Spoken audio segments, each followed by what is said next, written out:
ProMag RollerMag. It's got an interesting little follower right here that actually rolls down the inside of the magazine.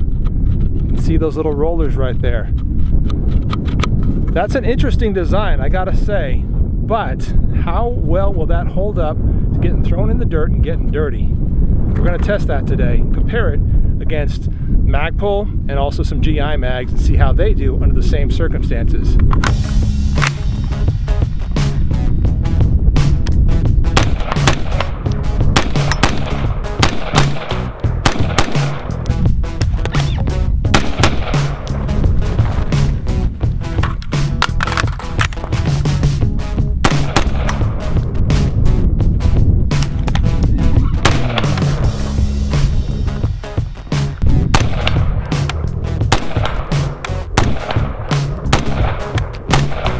So the RollerMag from ProMag, I want to thank my friend MixFlip for sending me this. He sent it to me like a year and a half ago.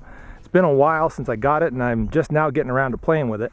It's pretty affordable, like all AR-15 magazines are. I'll talk about some of the external features, some of the ergonomic features and so forth, but kind of the key feature is that rolling follower. Now that is brand new and we've not seen that before, I don't believe, in any kind of a magazine, let alone an AR-15 magazine. This roller right here, it's like a wheel that travels down the inside of the magazine, leveling that follower. Now, we've seen, ever since Magpul came out with their self-leveling follower, which glides nicely up and down the inside of the magazine, we've seen that this is kind of the new technology and that it works really, really well. Does this need to be replaced? Do we need something like a rolling follower? I don't know. Is it better than a gliding follower? I'm not sure. We're going to find out in a second. But we've also seen that a lot of the GI mags, this one made by Palmetto State Armory, it's a GI style magazine, also incorporates that Magpul leveling follower because it's just so dang reliable and so easy to use and so easy to load the magazines with. But the new guy here, this RM30 RollerMag from ProMag, has got that rolling follower. We're going to find out if this is as reliable as those other gliding followers are. Before we get to that, let's talk a little bit about the external features. You can see that there's some great, nice gripping on the back here, almost a jimping molded into that plastic. And this feels like a nice, tough polymer, by the way. Feels as tough, it's different, I'm pretty certain, quite different from the Magpul polymer, but it seems to be nice and strong. It does not have any sort of clipping mechanism for the top of the magazine, nor does it have metal feed lips, so I would certainly be worried about leaving this loaded for 6 years at a time, which their literature says is fine to do. I don't know, guys, maybe it's fine, maybe I'm just the one that's freaking out about it and it's totally cool to do, but in my experience, my opinion, I don't want to leave magazines loaded indefinitely unless they're made out of metal. Another cool feature is a numbering system. Look at that. It's got a little digital numbering system right there, so you can just color that in depending on how you need to create numbers for all your different mags. So let's say you've got 50 of these or 99, you can number them up to that.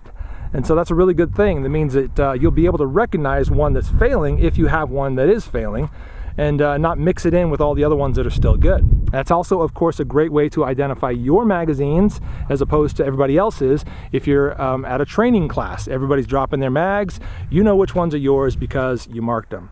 All right, time for the dirt test. Let's get that RollerMag and these other two magazines into the dirt, kick them around a little bit, make sure they get nice and dusty, then load them up, dump them, and see if we have any failures.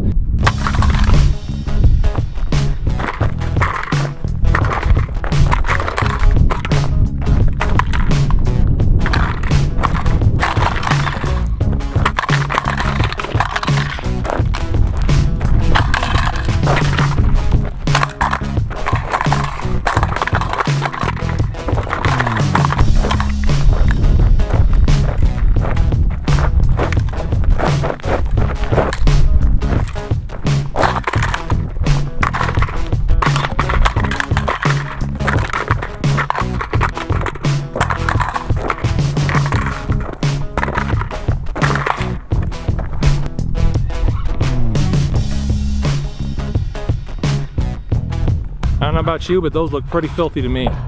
I'd be kind of concerned about these magazines if I were on a range and getting ready to reuse them.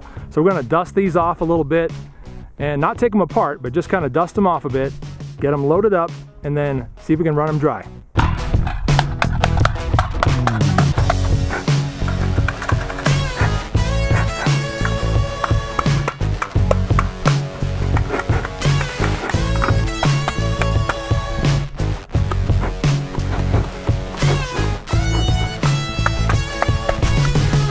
Dust it off, ready to reload.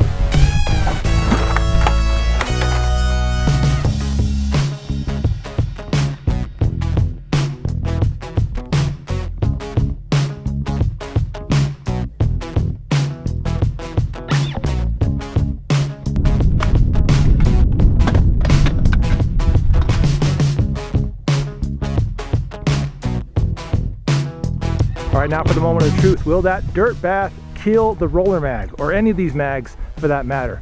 Let's go ahead and start with the PMag. Our test weapon today is the Ruger AR556 on loan from my friend Doc Tac Dad.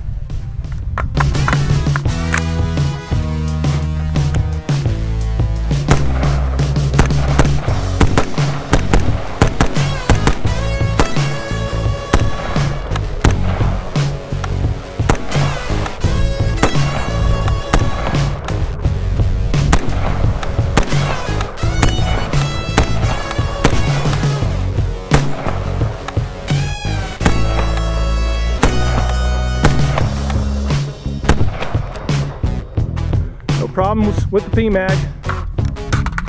Let's go next to the GI mag.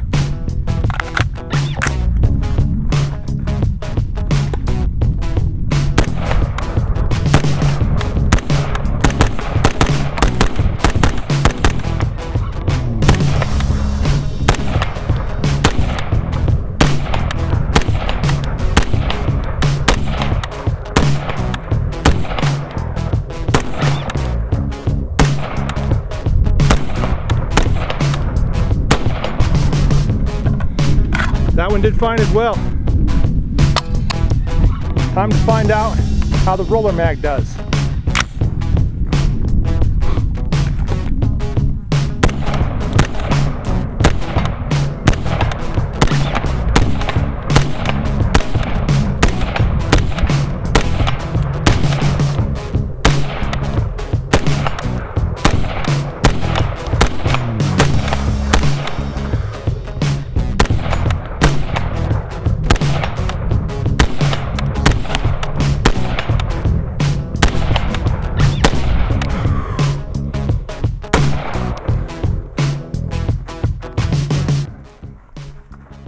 Looks like we got some factory grease coming off that gun. Very nice. But the roller mag did just fine. No problems, guys. Well, it looks like, at least for this limited test, these roller mags, the RM30 roller mag from ProMag, is a perfectly reliable magazine, worth picking up, worth stocking up on. It's got some interesting features as far as usability, as far as ergonomics, as far as convenience are concerned. If you like the features of this mag, you think it's going to work out okay, but you've been concerned about that little rolling feature, well, according to my test, not something to be concerned about. I'm a late Boy Scout. Thanks for watching. We'll see you later. So again, really excited to see all those lower cost AR-15s, especially really quality ones like this one coming onto the market. Yes, these rifles are very basic. Yes, the AR-556 from Ruger is a very basic AR-15, but basic isn't bad.